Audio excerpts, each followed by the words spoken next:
In the 1990s, something unusual was happening in Las Vegas. A group of students from the Massachusetts Institute of Technology, MIT, known simply as the MIT Blackjack Team, was winning $57 million by counting cards in blackjack. These seemingly ordinary college students turned the world of gambling upside down, leaving casinos scrambling to protect their profits. They didn't just walk into a casino and hope for luck. Instead, they devised a systematic approach to beat the game. How did a group of smart kids from a prestigious school manage to pull this off? To understand the rise of the MIT Blackjack Team, we have to go back to the school's roots. MIT is famous for its brilliant minds who always push the boundaries of science and technology. Students there are used to exploring the unknown and making robotics and computer science breakthroughs. Among all the serious subjects like aerospace engineering, one class stood out, Blackjack 101. This class caught the attention of many students intrigued by the idea of using math to beat the odds at the casino. The odds in blackjack are not great for players. It's often like flipping a coin with the house having a slight edge.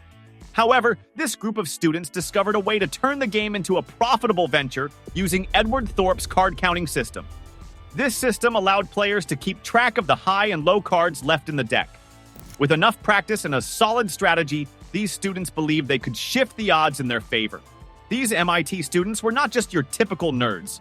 They were rebellious thinkers who didn't shy away from challenging authority. In late November 1979, they pulled together a starting bankroll of $5,000 to fund their first trip to the casino. They understood that they needed to practice their skills without raising suspicion. They were smart enough to know that casinos had been cracking down on card counting since the 1960s. Luckily, a court case in Atlantic City had ruled in favor of card counters, allowing them to gamble without fear of legal trouble. With their knowledge and a bit of luck, the MIT Blackjack Team traveled to Atlantic City for their first test run. But the trip didn't go as planned. While they managed to double their initial investment, it still fell within the margin of chance. This experience taught them a valuable lesson. Blackjack was not just about counting cards. Many unpredictable factors were at play. In May 1980, feeling discouraged after their first attempt, the team went out for dinner at a Chinese restaurant one day. As fate would have it, they overheard Bill Kaplan talking about his successful gambling adventures. The students realized they needed his expertise to take their game to the next level. Bill Kaplan was an Ivy League graduate who had previously made a name for himself in Las Vegas. He knew all about card counting and had turned it into a legitimate skill. Kaplan had faced disapproval from his family when he decided to pursue gambling instead of a traditional career. He had challenged his stepfather to blackjack games every night for 2 weeks and proved he had what it took to survive at the tables. After demonstrating his skill, his parents reluctantly agreed to let him pursue this risky path. Once Kaplan joined the team, he became their manager and mentor. He shared his blackjack knowledge and taught the students how to control their nerves and emotions while playing. This was a high-stakes game, and the pressure could easily overwhelm anyone at the table. With Kaplan's guidance, the team transformed into a well-oiled machine, ready to take on the casinos of Las Vegas. Word spread about the MIT Blackjack Team, growing to as many as 35 players in 1984. The thrill of winning $350,000 drew them. New members underwent rigorous training, where they had to pass a series of blackjack games before officially joining the team. Only the best and most focused players made the cut. This strict selection process ensured that the team maintained its high standards. With a growing number of members, the team became more effective. They operated like a unit, with some players acting as spotters, who counted cards and signaled to the big players when the deck was favorable. This teamwork allowed them to capitalize on advantageous situations without attracting attention from casino staff. However, as their success grew, so did the scrutiny from casinos. The establishments began implementing countermeasures to combat card counters. Casinos quickly learned that one way to catch a card counter was by their appearance. The team members knew they must blend in and avoid looking like typical gamblers. They had to be careful not to draw suspicion to themselves. Kaplan devised a clever idea to cope with the increasing pressure. He suggested that team members adopt fake identities. By acting like inexperienced gamblers who were just lucky, they could deceive security and avoid detection. This strategy worked wonders. They played the part of carefree bettors enjoying a night out, which helped them stay calm at the tables. One team member named Aeon took this approach to heart. He played the role of a wild and reckless Asian gambler, fully embracing the stereotype. This allowed him to manipulate the casino's security into underestimating him.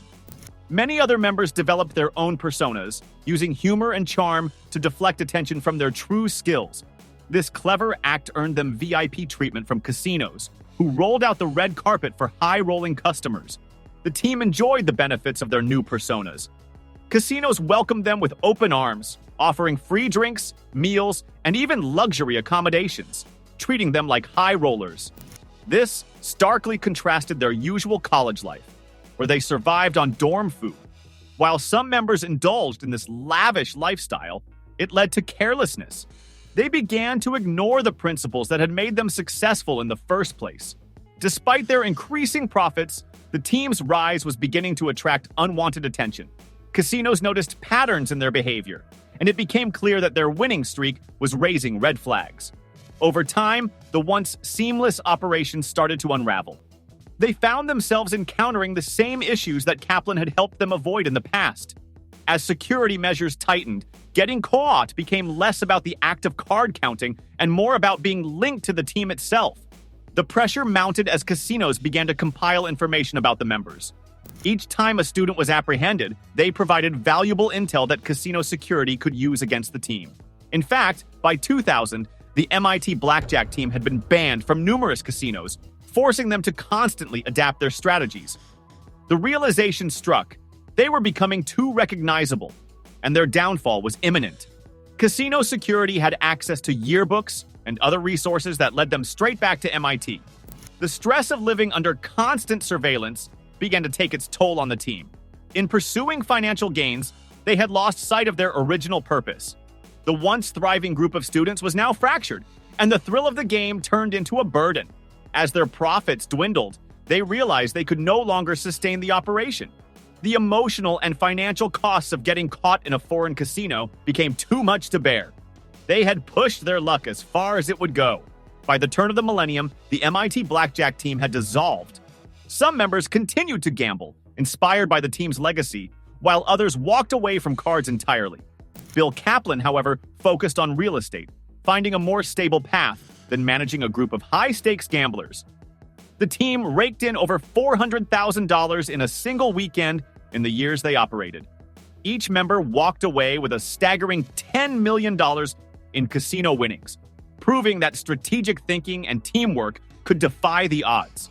Many former members leveraged their experiences into successful careers.